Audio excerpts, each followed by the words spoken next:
Peace. Welcome to the Lions Den. Hope everybody having a good week so far.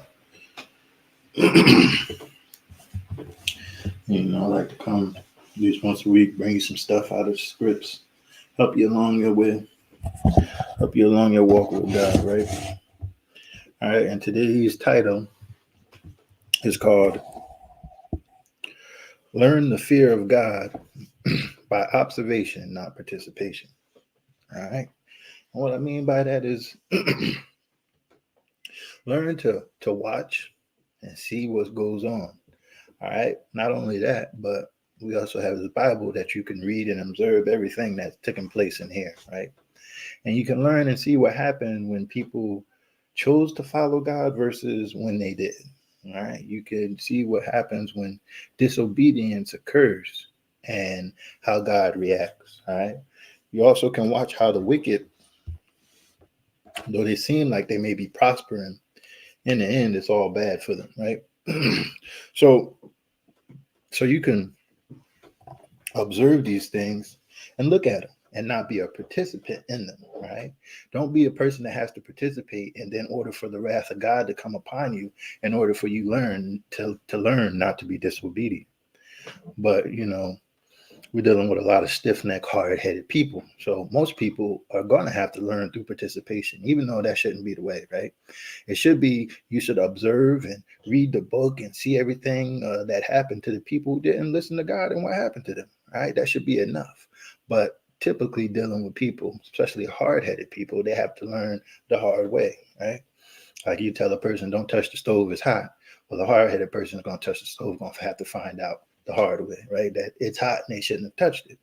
All right, well, the same thing with these things, right? All right, so you're supposed to understand that you're supposed to fear God, right? But a lot of people don't understand that they're supposed to fear God until they've done so much wrong and then God comes down upon them. All right. The smart person will learn from that and learn that they're supposed to fear God. But a foolish person, hey, they ain't going to get no understanding and they're just going to continue to do the same things over and over and over again, right? And this is what we need to, and this is all I'm going to show you today, right? So we're going to start it off in Zechariah 1, as it stated right there.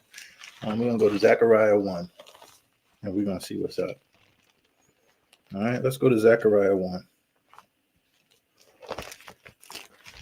See how it begins. Once again, this is learn the fear of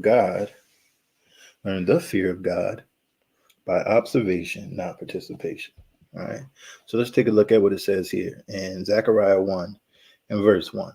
It says, the words of Jeremiah, the son of Hilkiah, of the priests that were in Anathoth in the land of Benjamin, to whom the word of the Lord came in the days of Josiah, the son of Ammon, king of Judah, in the 13th year of his reign. It came also in the days of Jehoiakim, the son of Josiah, king of Judah, unto the end of the 11th year of Zedekiah, the son of Josiah, king of Judah, unto the carrying away of Jerusalem captive in the 5th month. The word of the Lord came unto me, saying, before I formed thee, I am in the complete wrong spot. I'm supposed to be in Zechariah. It didn't take me long. I'm like, this don't seem right, right? Let's go to Zechariah. I'm in Jeremiah. Let's go to Zechariah 1. I'm like, this don't sound like what I'm looking for. All right, so let's go to Zechariah 1. My bad, y'all. All right, Zechariah 1, it says, in the 8th month, in the 2nd year of Darius, came the word of the Lord unto Zechariah, the son of Berechiah, the son of Iddo, the prophet, saying, the Lord have been sore displeased with your fathers. Therefore say thou unto them, thus saith the Lord of hosts, turn ye unto me, saith the Lord of hosts, and I will turn unto you, saith the Lord of hosts. All right, so the Lord already telling him, listen, I've been displeased with the people that came before you. All right. You need to observe what the Lord is saying. Pay attention to what he's saying right here. He's saying he's been sore displeased with the people that came before you. Well, he's not displeased with nobody for no reason. All right. The action comes first. All right. Whatever action you take, then the Lord is looking at it like, listen, I commanded you not to do this, or I commanded you not to do that. Why are you still doing this? Right. And this is why he was sore displeased with the fathers that came before. All right. It says, verse 2, it says, the Lord have been sore displeased with your fathers. Therefore say thou unto them, thus saith the Lord of hosts, turn ye unto me, saith the Lord of hosts, and I will turn unto you, saith the Lord of hosts. Be ye not as your fathers, unto whom the former prophets have cried, saying, thus saith the Lord of hosts. It's telling you don't be like them. Well, they had prophets come to them, all right, saying, yo, thus saith the Lord of hosts. All right, but clearly the fathers that came before weren't listening, right? It says, be ye not as your fathers, unto whom the former prophets have cried, saying, thus saith the Lord of hosts. Turn ye now from your evil ways and from your evil doings. But they did not hear, nor hearken unto me, saith the Lord. All right. So the Lord sent the prophets to tell them, like, listen, man, turn from your evil ways. The things that you're doing is evil and it displeases me. But they didn't hearken unto it, right? And typically they don't hearken unto it because those evil deeds are so pleasing to them that they don't want to let them go. All right. It says, your fathers, where are they? And the prophets, do they live forever? All right, he's asking the question. Your fathers, where are they? And the prophets, do they live forever? These people don't live forever, right? So take heed when the Lord sends a prophet your way and gives you his words, right? Because those are the things that are going to last forever. Look at verse 6. It says, but my words and my statutes, which I command my servant, the prophets, did they not take hold of your father? And they returned and said, like as the Lord of hosts has thought to do unto us, according to our ways and according to our doings, so have he dealt with us. All right. And that is just what's going to happen. All right. You don't have no fear of the Lord, then you're going to be a participant in all worldly deeds, all worldly things that's going to cause the Lord to say this person is evil. This person is being disobedient. Now I have to send the wrath upon them, because that's who the wrath comes to. The wrath comes upon the children of disobedience, right? And it abides on him, right? And the Lord is just steady whooping you, hoping that you will change. But some people take them whoopings and they just keep going on, looking for the next one. All right. All right. So he warned them. He gave them a warning, right? Even the Lord will give you warnings. Listen, hey, I was displeased with your fathers. Hey, man, I told them to turn from their evil ways. They didn't do it. I'm asking you, don't be like them. All right. So the Lord is, hey, he gives you warning. He tries to help you out. But if you don't want the help of the Lord, then okay. You can't hear his word, then go about and do your thing. Now we're going to go to Jeremiah 9. All right. We're going to go to Jeremiah 9 now. And we're going to pick it up at verse 1. It says, oh, that my head were waters and my eyes a fountain of tears, that I might weep day and night for the slain of the daughter of my people. Oh, that I had in the wilderness a lodging place of wayfaring men, that I might leave my people and go from them. For they be all adulterers and assemblies of treacherous men. All right. And they bend their tongues like the bow for lies, but they are not valiant for the truth upon the earth. All right. They bending their tongue for lies, but when it comes to the truth, they're not valiant for that. All right. They don't care about the truth. Right. They worried about painting the picture the way they want to paint the picture. Right. It says, and they bend their tongues like their bows for lies, but they are not valiant for the truth upon the earth. For they proceed from evil to evil, and they know not me, saith the Lord. All right. They proceed from evil to evil. One day is this evil, the next day is this evil, and it's going to continue on day after day. It says, take ye heed every one of his neighbor, and trust ye not in any brother, for every brother will utterly supplant, and every neighbor will walk with slanderers. All right, it says every brother will utterly supplant. All right, just getting replaced by the next one after another. All right, taking the place of this brother, taking the place of that brother, and they all doing wicked. Evil after evil after evil. It says, and they will deceive everyone his neighbor and will not speak the truth. They have taught their tongue to speak lies and weary themselves to commit iniquity. All right. These are the people that are participating in evil deeds. That way, the Lord is going to have to strike them or do something to them and visit them. All right. And hopefully, after they continue to do these evil deeds and then the Lord comes down heavy upon them, hopefully that they will learn and repent and turn. All right. And hopefully they won't continue on to do them things. Right. It says, and they will deceive everyone his neighbor and will not speak the truth. They have taught their tongue to speak lies. You have some people that teach themselves. They're a good liar. All right, they're good liar. They're good at taking the truth and twisting it and giving it to you at their viewpoint, right? It says they have taught their tongue to speak lies and weary themselves to commit iniquity. All right. You wearing yourself to commit iniquity, you need to wear yourself to learn how to be righteous or walk after righteousness. All right. It says, thine habitation is in the midst of deceit. Through deceit they refuse to know me, saith the Lord. Therefore, thus saith the Lord of hosts, behold, I will melt them and try them. For how shall I do for the daughter of my people? I'm going to say he's going to melt you and try you. All right. That don't sound like nothing good.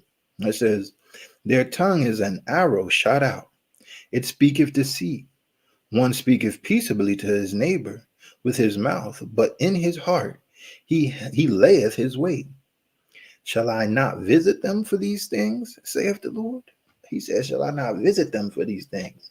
He ain't visiting trying to slap hands and be like, oh, good job. No, he's about to visit you with terror and pain and anguish and wrath. These are the things he's going to visit you with as long as you continue to act this way. You participating in these things that cause an offense to the Lord, right? It says, shall I not visit them for these things, saith the Lord? Shall not my soul be avenged on such a nation as this?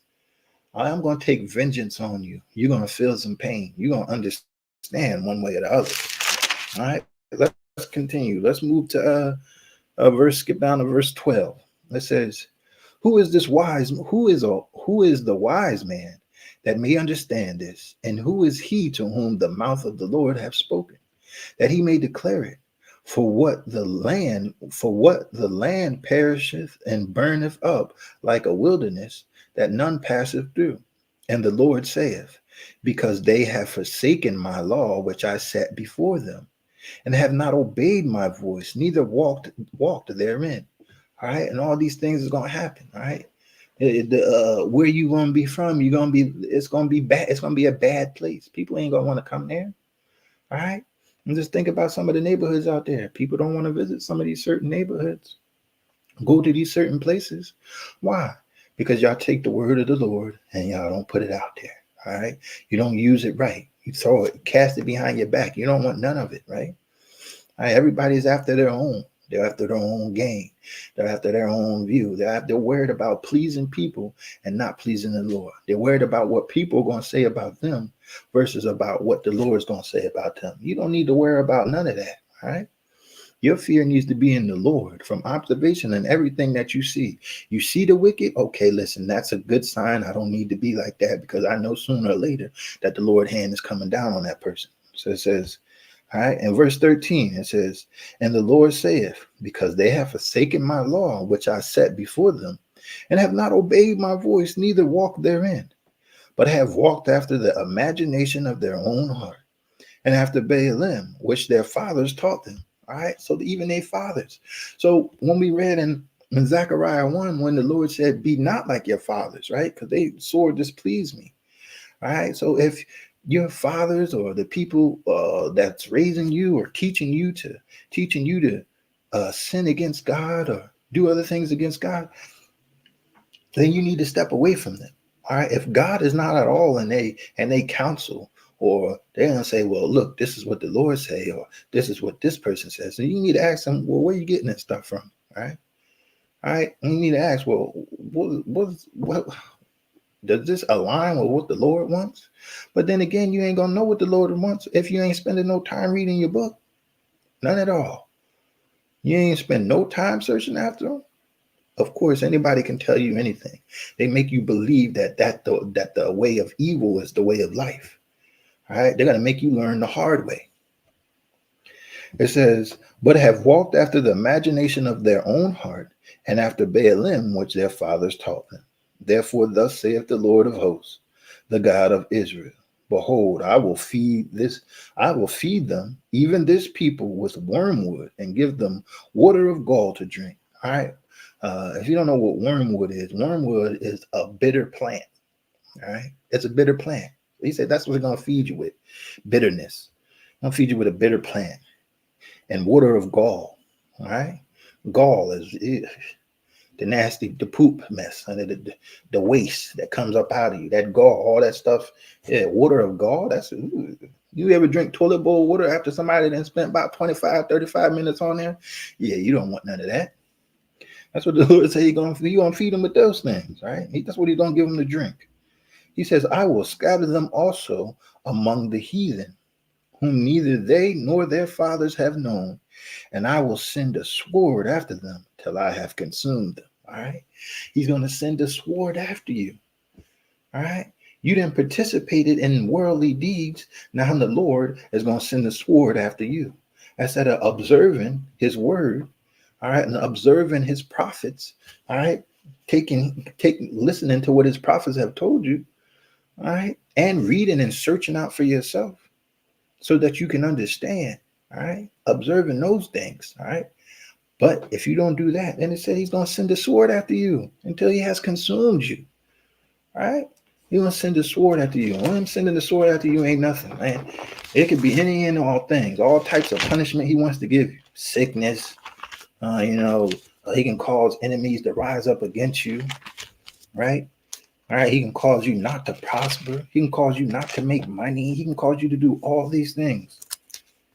But people don't take no heed to it, right? So they want to continue on and doing evil. Mm-hmm. So let's continue on to our next spot. All right, because we're going to give an example of this thing, right? Let's see First Samuel 15. We're going to look at this man Saul. He was given an order by God, but didn't listen to the command that God gave him, right? So if God gives you a command and you don't listen to it, well, then you're doing something displeasing to the Lord, all right? And the Lord's going to have to deal with you. Nobody wants to be dealt with by the Lord, all right? And people like to think, well, I can't, you know what I'm saying? Like, I ain't never seen him. I ain't never heard him. That's because your sins is really separating y'all from him. All right, so let's just take a look at Saul here. All right, 1 Samuel 15, and we're going to pick it up at verse 1. It says, Samuel also said unto Saul, the Lord sent me to anoint thee to be king over his people, over Israel. Now therefore hearken thou unto the voice of the words of the Lord. Thus saith the Lord of hosts, I remember that which Amalek did to Israel, how he laid wait for them in the way when he came up out of Egypt. All right, you can read about that in Exodus 17. All right, it says, now go and smite Amalek and utterly destroy all that they have, and spare them not, but slay both man and woman, infant and suckling, ox and sheep, camel and ass. All right, the Lord don't like people messing with his people, right? You understand? And if you come under the wing of the Lord and you're going to do what he wants, he's going to accept you as one of his people, all right? All right, as one of his children. And he don't like nobody getting over on his children or touching his children or doing something wrong to his children. Whatever it may be. It says, and Saul gathered together the people together and numbered them in Telaim,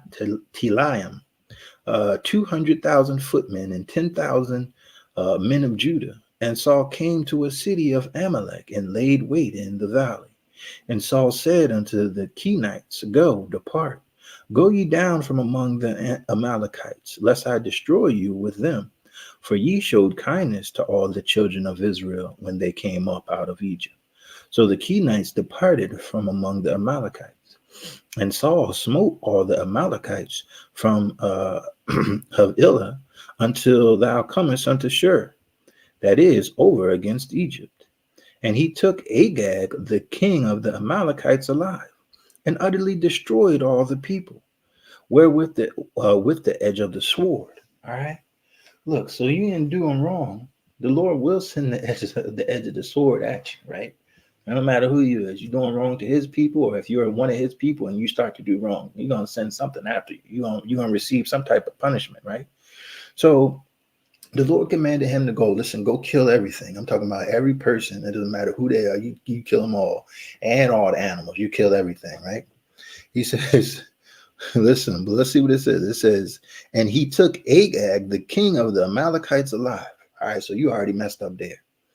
All right, you're already doing something displeasing to the Lord.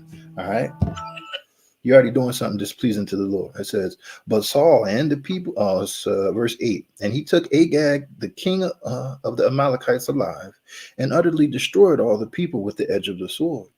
But Saul and the people spared Agag, the best of the sheep and of the oxen and of the fatlings and the lambs and all that was good, and would not utterly destroy them. But everything that was vile and refuse they destroyed utterly. Then came the word of the Lord unto Samuel, saying, It repenteth me that I have set up Saul to be king, for he is turned back from following me, and have not performed my commandments. And it grieved Samuel, and he cried unto the Lord all night. All right. So you have to understand that this right here, hey, listen, and this wasn't his first time not listening to what the Lord has told him to do, right? So this right here, you've seen that, like, look, the Lord is telling you to do something. So obviously the fear of the Lord wasn't in these people. All right.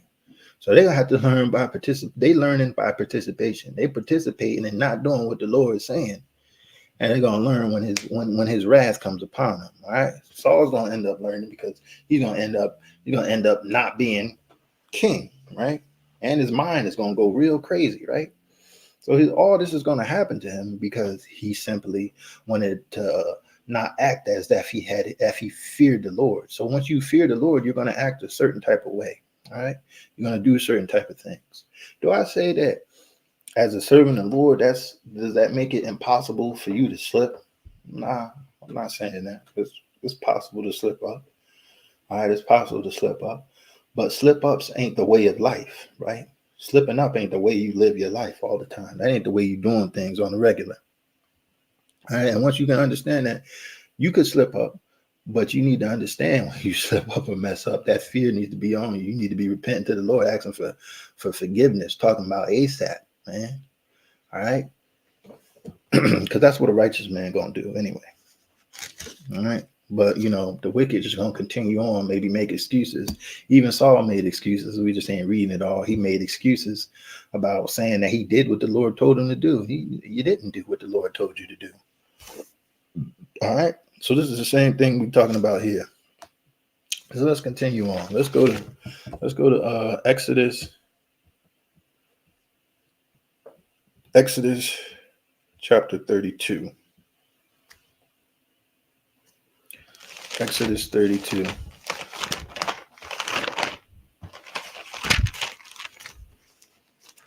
Exodus 32.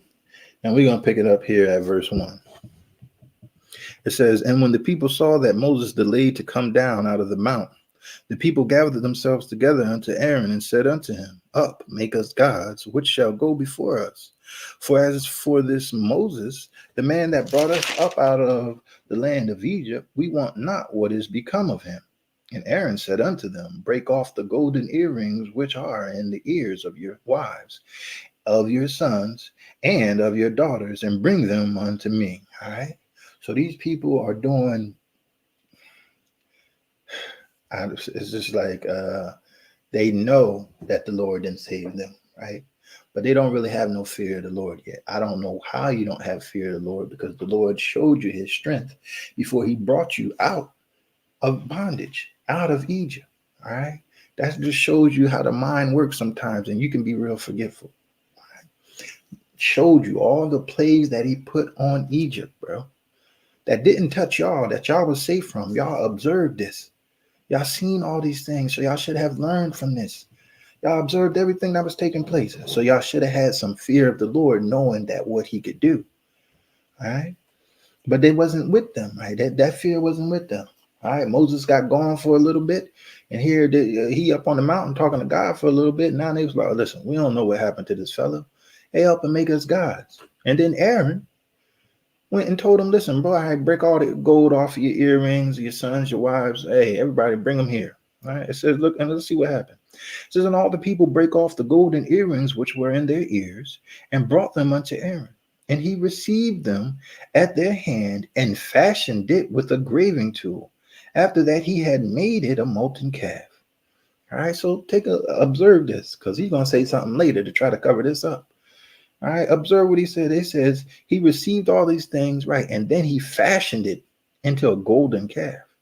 And they said, these be the gods, O Israel, which brought thee up out of the land of Israel. Out of the land of Egypt. Out of the land of Egypt. It says, and when Aaron saw it, he built an altar before it. And Aaron made a proclamation and said, tomorrow is a feast to the Lord. And they rose up early on the morrow and offered burnt offerings and burnt peace offerings. And the people sat down to eat and to drink and rose up to play. And the Lord said unto Moses, go, get thee down, for this people which thou broughtest out of the land of Egypt have corrupted themselves. They have turned aside quickly out of the way which I commanded them. They have made them a molten calf, and have worshipped it, and have sacrificed thereunto, and said, these be thy gods, O Israel, which have brought thee up out of the land of Egypt. And the Lord said unto Moses, I have seen this people, and behold, it is a stiff-necked people. Now therefore let me alone, that my wrath may wax hot against them, and they may and that I may consume them, and I will make of thee a greater nation. All right, so the Lord is he's watching. So when the Lord noticed, all right, the Lord get report of what y'all doing. Listen, hey, ain't like he just saying, oh well, you know what I'm saying? No, he is angry. He said, look, and this is a stiff-necked people. Y'all started worshiping another God after he done showed you his power. All right. He gave you a great observation. He gave you a front row seat of what he did to the Egyptians. And then as soon as he rescued you out, you're going to turn and go and worship something else. Gave you a front row seat of them plagues. All right. And then he was mad. Look. All right. Now he's got to really show you. Like he's getting ready. He's ready to kill everybody. All right. But it's a good thing that Moses was here. It says, and Moses besought the Lord his God and said, Lord, why doth thy wrath wax hot against thy people, which thou hast brought forth out of the land of Egypt with great power and with a mighty hand? Wherefore should the Egyptians speak and say, for mischief did he bring them out to slay them in the mountains, and to consume them from the face of the earth. Turn from thy fierce wrath and repent of this evil against thy people. And remember, all right, so he did that. He spoke that, and the Lord ended up returning. All right, anyway, let's read these last two. It says, remember Abraham, Isaac, and Israel, thy servants, to whom thou swearest by thine own self, and saidst unto them, I will multiply your seed as the stars of heaven. And all this land that I have spoken of will I give unto your seed, and they shall inherit it forever. And the Lord repented of the evil which he thought to do unto his people. All right. So the Lord then switched up on it. He said, now, all right, Moses, you asked me this and you said these things. All right, listen, I ain't going to do this to them, right? I ain't going to destroy them all, right? Which would have been just, because if you're going to serve and worship another God, when you got your true God who then performed all these miracles for you and saved you out of the harsh treatment that you was getting, hey, yeah, of course he'd be mad. All right, so let's skip down to verse 20 or 21. 21, it says, and Moses, like when Moses got back, he talking to Aaron. He says, and Moses said unto Aaron, what did this people unto thee, that thou hast brought so great a sin upon them? And Aaron said, let not the anger of my Lord wax hot. Thou knowest the people, that they are set on mischief. All right, and he switched the blame off immediately. And man, you know the people they set on mission, bro. This is what they're about. He says, "For they said unto me, make us gods, which shall be before us. For as this Moses, the man that brought us up out of the land of Egypt, we want not what is become of him. And I said unto them, whosoever have any gold, let them break it off. Let them break it off. So they gave it me. Then I cast it into the fire, and there came out this calf." All right, look, sin happened. When we read over before, I told y'all to remember. Look, it said that he fashioned it with a tool here. But now when he's talking to Moses, he's just saying, listen, I just put the gold in the fire and the calf came out. Right? As if they all don't know, or they didn't all watch the power of the Lord. All right. They all had a front row seated on plagues. All right. They should have known that they should have feared the Lord. All right. So it's no big thing. Like it's no big surprise now and in nowadays times that people don't really fear the Lord. Because if you have a group of people, a whole nation of people that witness plagues and the power of the Lord all before, you know what I'm saying, and he gave them a front row seat to those things, it doesn't surprise me now that people don't fear him, not having seen those things, right? When the people that seen him, they quickly turned out of the way, just in a little bit of time, all right? They wasn't consistent. It says, and when Moses saw that the people were naked, for Aaron had made them naked unto their shame among their enemies. All right. And this ain't talking about a physical naked. This is like a spiritual nakedness. Right? You ain't have no spiritual garments on. All right. You didn't sin to worship other God, clothes all torn off, right? Your spiritual garments is done up with. It says, verse 26, then Moses stood in the gate of the camp and said, who is on the Lord's side? Let him come unto me. And all the sons of Levi gathered themselves together unto him. And he said unto them, thus saith the Lord, God of Israel, put every man his sword by his side, and go in and out from gate to gate throughout the camp, and slay every man his brother, and every man his companion, and every man his neighbor. And the children of Levi did according to the word of Moses. And there fell of the people that day about 3,000 men. All right, so you got 3,000 people that fell by the sword. I remember we said that the Lord gonna send a sword after you. All right, and this time it just happened to be an actual sword. But you know, he can send a sword after you, and it could be whatever. It could be some type of sickness, right? You know what I'm saying? He could all types of whatever he want to use the sword for. That's how he can use it. All right. So in this instance here, people died, about 3,000 of them. They all perished, right? Because they didn't listen to what was said, right? They didn't have that fear. So they wanted to participate in worldly things and do what other nations was doing, making gods up and serving them and worshiping them. All right, the same thing now. We can't look at the world and see the people that have no God in their knowledge at all and do the things that they're doing. All right, that shows no fear of God towards us. All right, for those people that do such things. All right, let's continue to go on. Because after this, Exodus 20, the Lord had to come down to these people. He had to come down to these folks. All right. Let's take a look. The Lord had to come down to these folks. I'm going to go to Exodus 20 and verse 18. It says, and all the people saw the thunderings and the lightnings and the noise of the trumpet and the mountain smoking. And when the people saw it, they removed and stood afar off. And they said unto Moses, speak thou with us, and we will hear. But let not God speak with us, lest we die. All right, look. Now God came down, thunder and smoke and everything. Now y'all want to move way far away from him. Now you're scared. See, that'd be the problem. People only want to be scared when the Lord is around in his presence. Nah, you need to let that fear stay in you, even when you can't see him. All right, that's the main thing. You let that fear stay in you when you can't see him, then you're going to know you're going to do good. All right.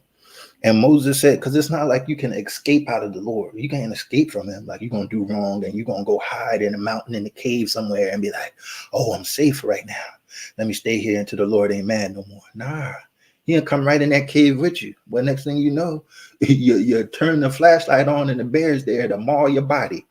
All right. You can't escape from the Lord. Right. So let's see what else it says. It says, verse 19, and And they said unto Moses, Speak thou with us, and we will hear, but let not God speak with us, lest we die.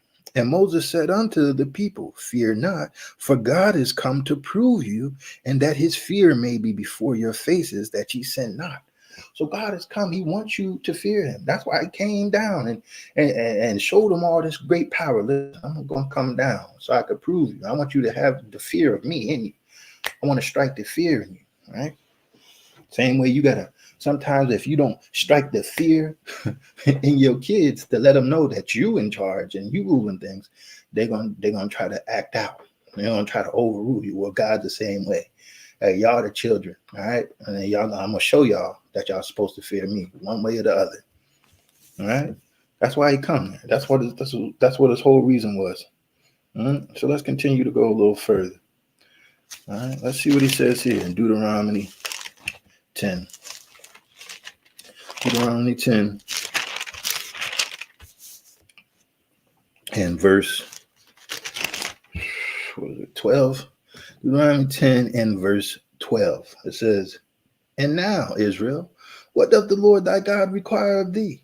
But to fear the Lord thy God, to walk in all his ways, and to love him, and to serve the Lord thy God with all thine heart and with all thy soul, to keep the commandments of the Lord and his statutes which I command thee this day for thy good. All right.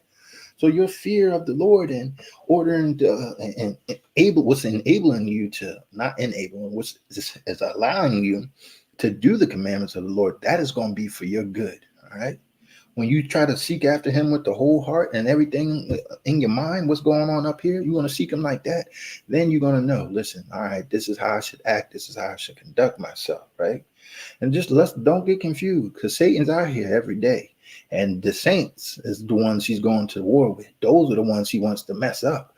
What does he care about the other people that's already messing up? He already controlling them. Matter of fact, he's going to use those people that ain't trying to serve God to come after you. All right, those are going to be the ones that's going to end up trying you.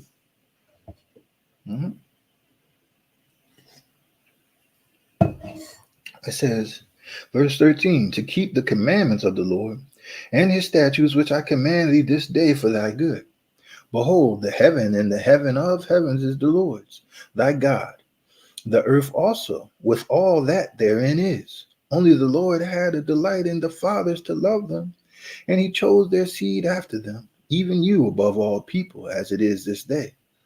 Circumcise therefore the foreskin of your heart, and be no more stiff-necked, right? Tell you, don't be hard-headed no more, right? Don't be hard-headed. For the Lord, your God is God of gods and Lord of lords, and a great God, a mighty and terrible, and regardeth not persons, nor taketh reward. All right, he's mighty and terrible. All right, so he wants the fear to be in you. All right, you just got to learn how to do it, man. Observe, and we have all the tools and every bit of information here for it, especially written in the book. And then you got constant. You got because evil is going on in the world, and you can see what's happening to these evil people day in and day out. Just turn your news on, watch what's happening, see what's happening. All right, you got all the examples you need. Right. Let's go to Psalms 50.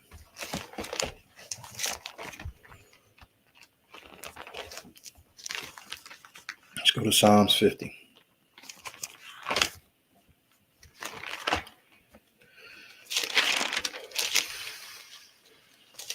Go to Psalms 50. And we're going to pick it up at 16.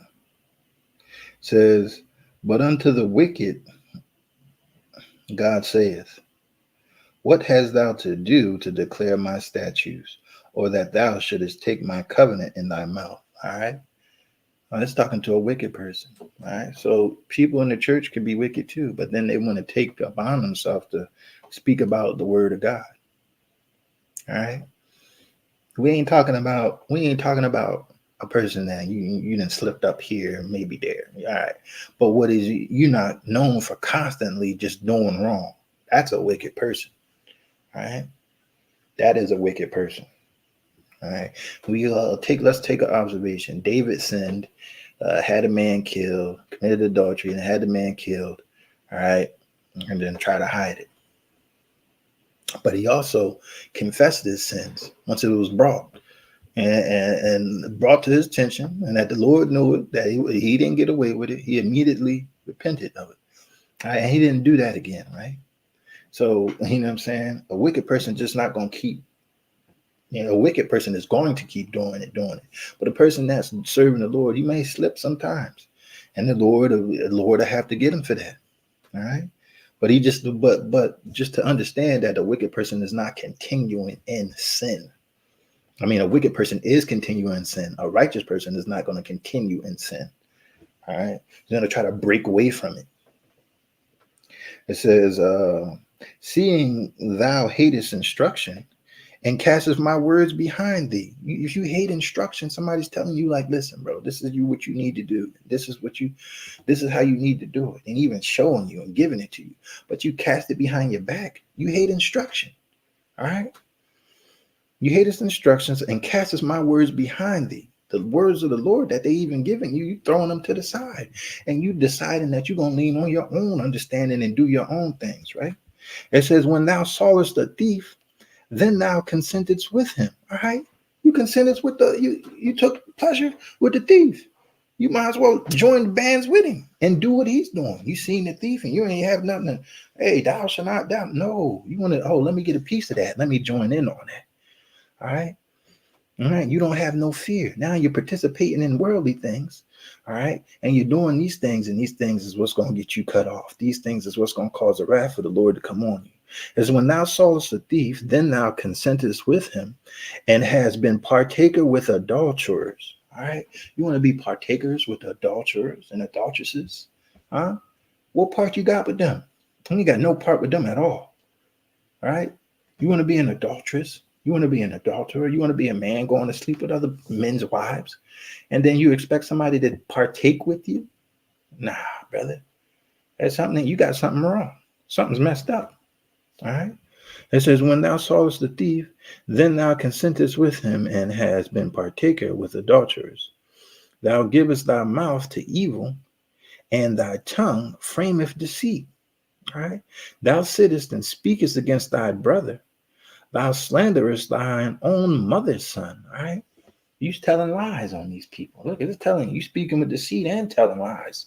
It says, these things hast thou done, and I kept silence. The Lord will keep silent for a while. We'll watch you, keeping silence. All right, let it build up. You ain't got no way to wiggle out of this. I've been watching you for a long time. All you've been doing is wicked.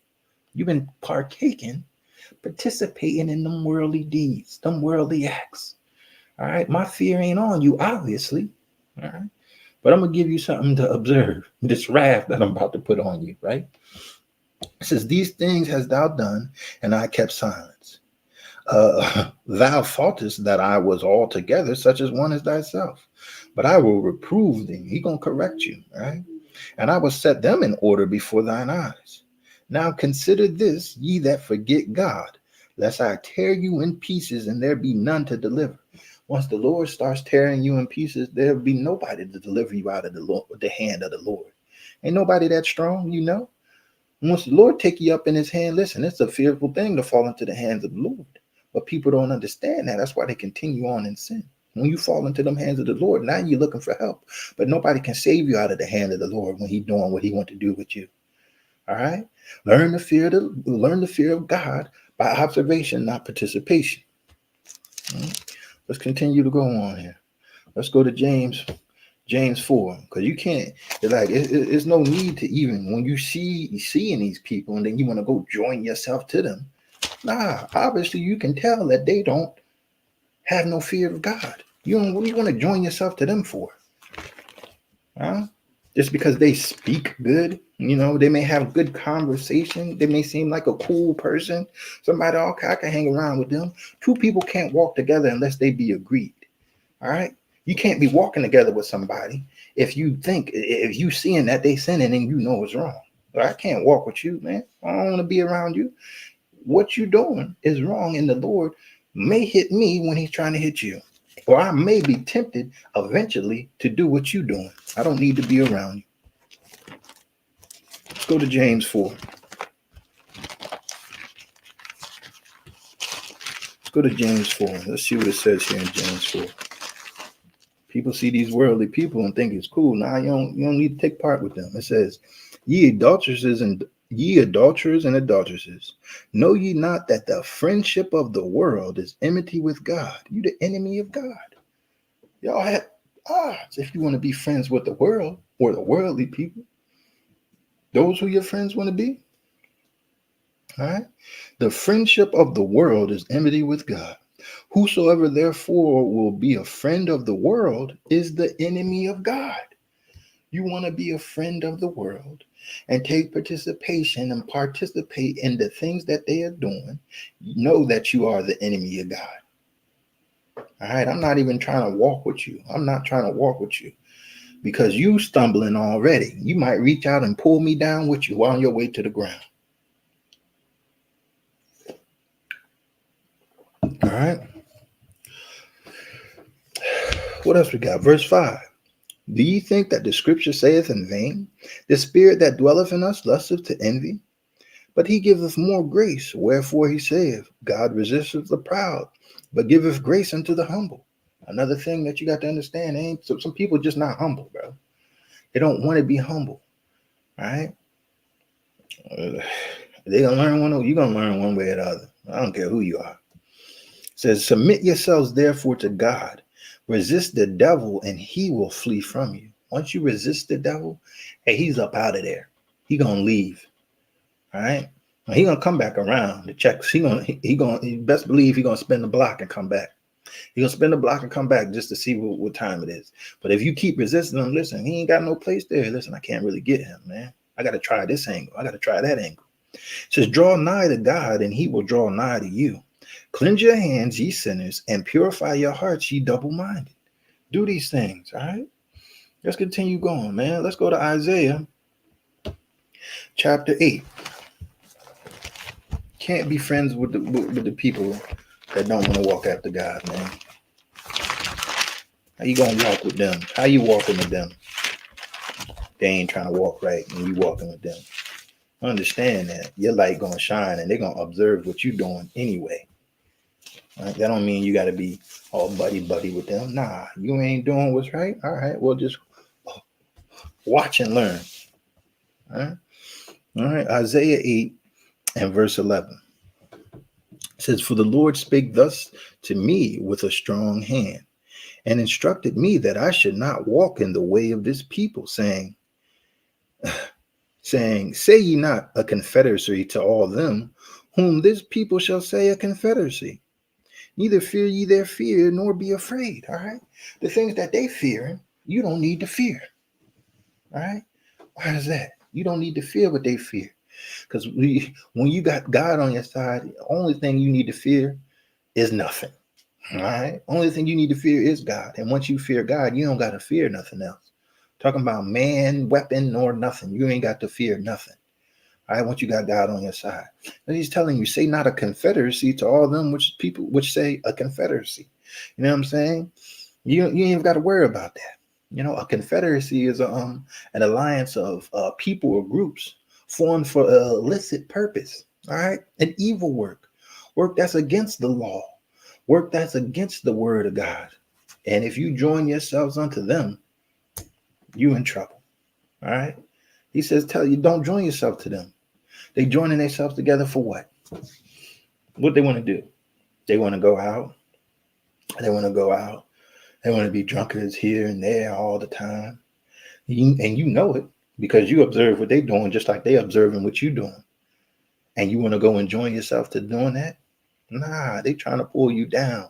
You know, Satan is crafty. He's going to pull you down subtly, right? He's going to paint it up for you, right?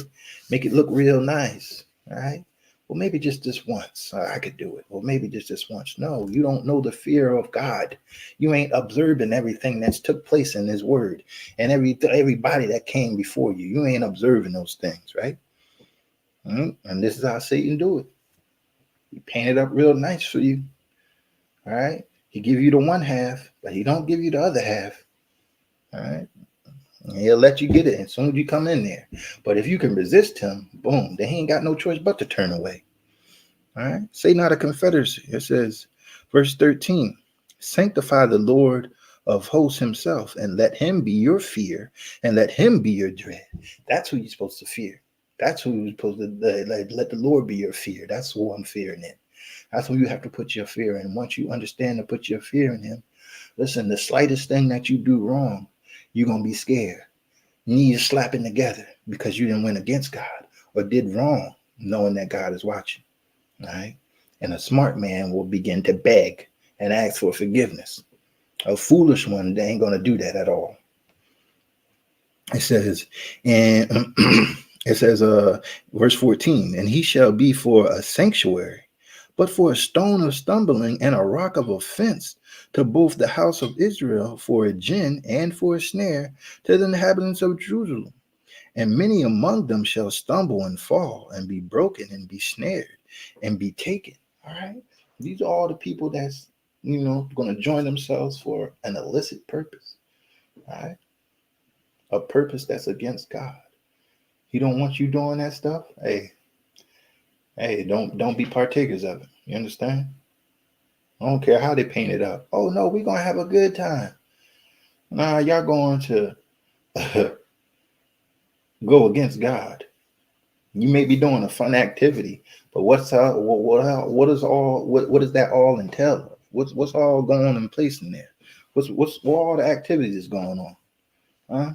Don't leave them out. Tell me everything. All right?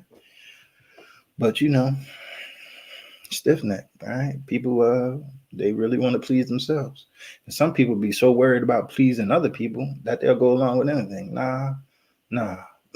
If you keep it in your head, listen, God is the one I need to please. If you keep that in your head, you're gonna do well, because you're gonna understand, like, listen, I'm supposed to fear God and I'm supposed to do what he wants me to do. And that's how you can learn, man. But can't tell people nothing. Let's go to Jeremiah 5. Jeremiah 5. And we got a couple more. Maybe 3 more after this.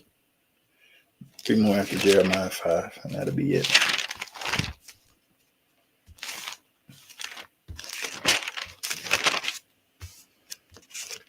Jeremiah 5 and verse 21. Hear now this, O foolish people, and without understanding, which have eyes, which have eyes,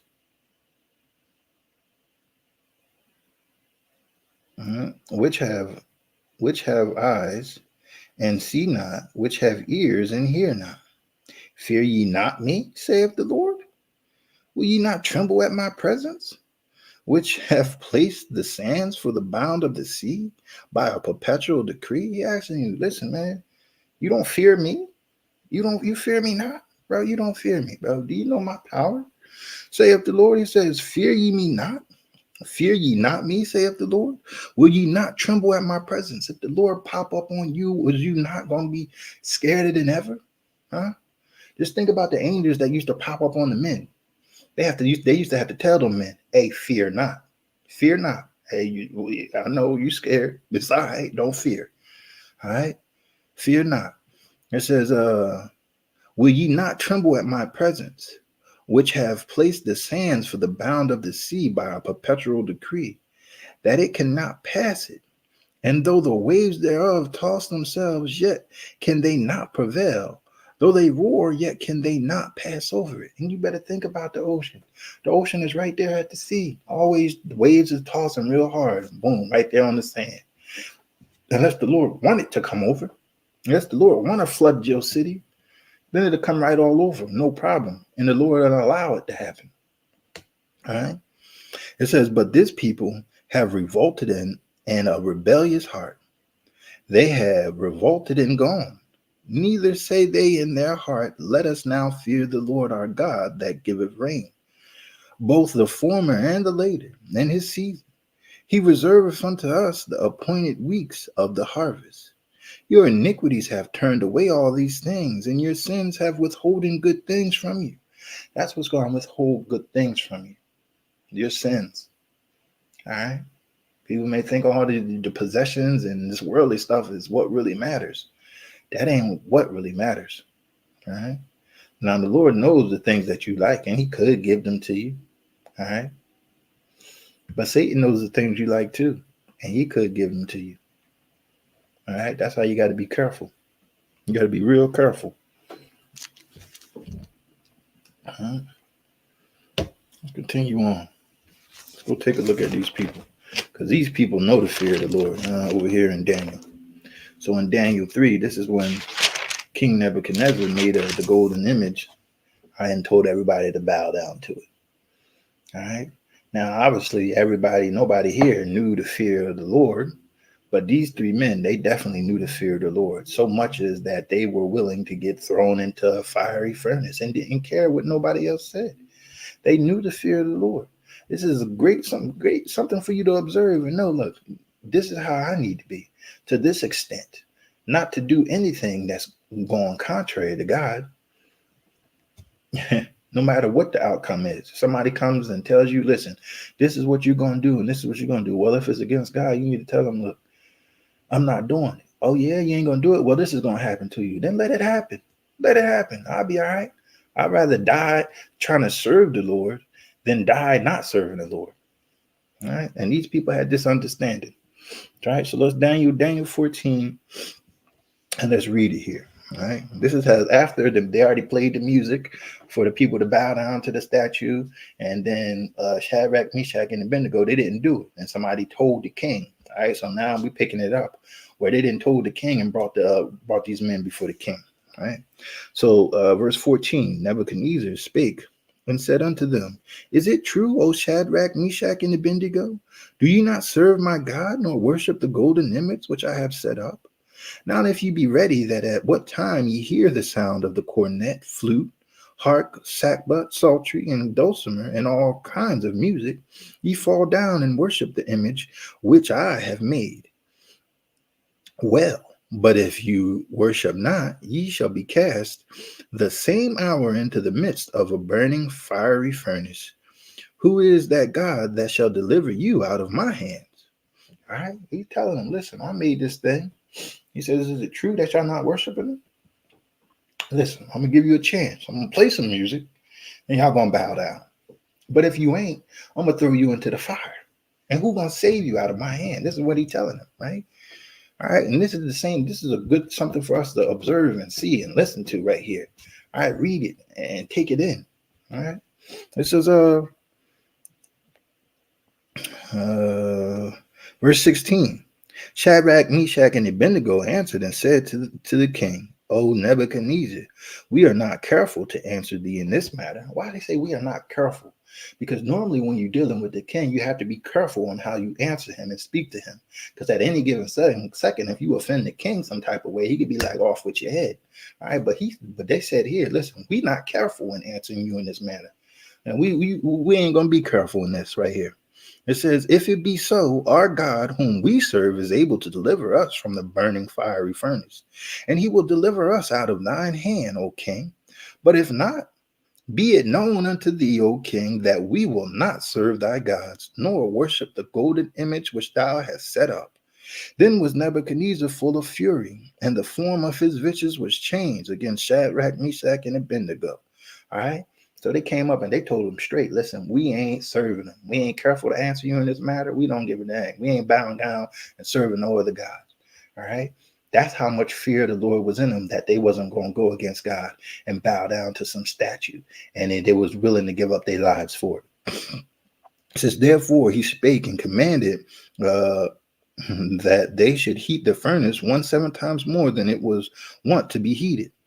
And he commanded the most mighty men that they were in his army to bind Shadrach, Meshach, and Abednego, and to cast them into the burning fiery furnace. Then these men were bound in their coats and their hosens and their hats and their other garments, and were cast into the midst of the burning fiery furnace. Therefore, because the king's commandment was urgent, and the furnace exceeding hot, the flame of the fire slew those men that took up Shadrach, Meshach, and Abednego. And these three men, Shadrach, Meshach, and Abednego, fell down, bound into the midst of burning fiery furnace. And Nebuchadnezzar the king was astonished, and rose up in haste and spake and said unto his counselors, did not we cast 3 men bound into the midst of fire? They answered and said unto the king, true, O king. He answered and said, lo, I see 4 men loose walking in the midst of fire, and they have no hurt, and the form of the 4th is like the Son of God.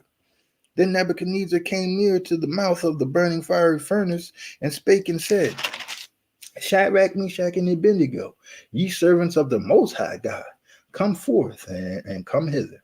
Then Shadrach, Meshach, and Abednego came forth of the midst of the fire. And the princes, governors, and captains, and the king's counselors began gathering together, saw these men, upon whose bodies the fire had no power, nor was a hair of their heads singed, neither were their coats changed, nor the smell of fire had passed on them. Then Nebuchadnezzar spake and said, Blessed be the God of Shadrach, Meshach, and Abednego, who have sent his angel and delivered his servants that trusted in him, and have changed their king's word, and yielded their bodies, that they may not serve nor worship any God except their own God. All right, he understood then. Everybody's seen. All right, and that should have been a message to everyone out there. Look, this is the God we need to fear, the God of Shadrach, Meshach, and Abednego. And these are the people, their God is, look, he can save out of fire. All right. All right. When the other people that cast them into the fire, they burnt up. But the other one, but them, Shadrach, Meshach, and Abednego, hey, they was in there chilling. All right. Might as well been in there playing spades, man. Wasn't nothing going on. Wasn't nothing happening wrong with them, right? All right. The Lord came. He came through. He showed up and showed out. Some people like to say, showed up and showed out, right? So this is a good example, all right? You observe everything that went on here. You need to take that into account. You need to be willing to die, not to go against God, to serve any other gods or do anything that's against God. That's the mindset you need to have, all right? Let's go and see Psalms 50, Psalms 89. Psalms 89.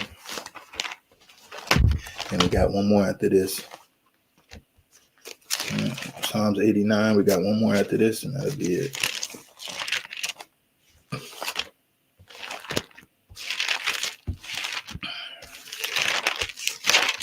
Psalms 89. And we got one more after this, and that'll be it. Psalms 89, verses 5 through 7. It says, and the heavens shall praise thy wonders, O Lord. Thy faithfulness also is in the congregation of the saints. For who in the heaven can be compared unto the Lord? Who among the sons of the mighty can be likened unto the Lord?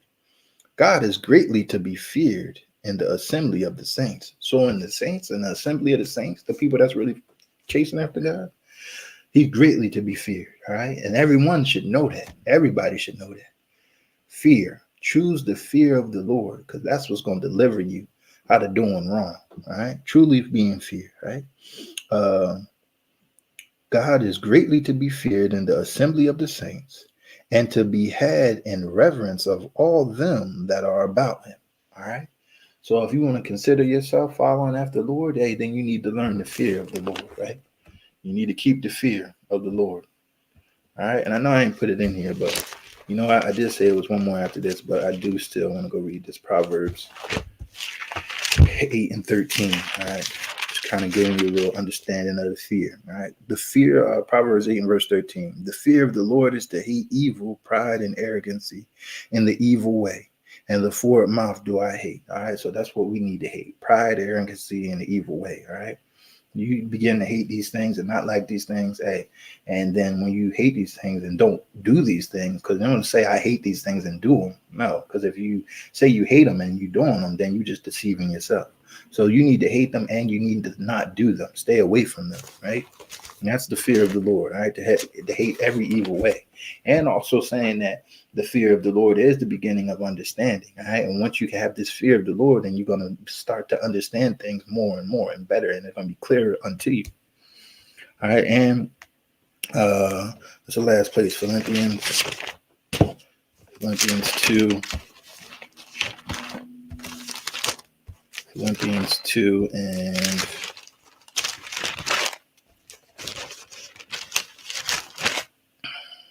I don't know if I can get there. Here we go. 2 and verses 12 through 15. It says, wherefore, my beloved, as ye have always obeyed, not as in my presence only, but now much more in my absence, work out your own salvation with fear and trembling. All right, this is what you have to work out. In order to get your salvation, that fear has to be there and trembling. And who do you afraid? Who do you fear? You fear God. All right. All right. Not just because you what I fear him. You fear him so that you can obey him and do what he commands you, so that his wrath doesn't have to come upon you. For it is good, for it is God which worketh in you both to will and to do of his good pleasure. Do all things without murmuring and disputing, that ye may be blameless and harmless, the sons of God without rebuke, in the midst of a crooked and perverse nation, among whom ye shine as lights in the world. And I thank you for your time. That was Learn the Fear of God by observation, not participation. And, bless this. Hope that somebody have a good Sabbath. Till I see y'all again next time. Peace, man, and love.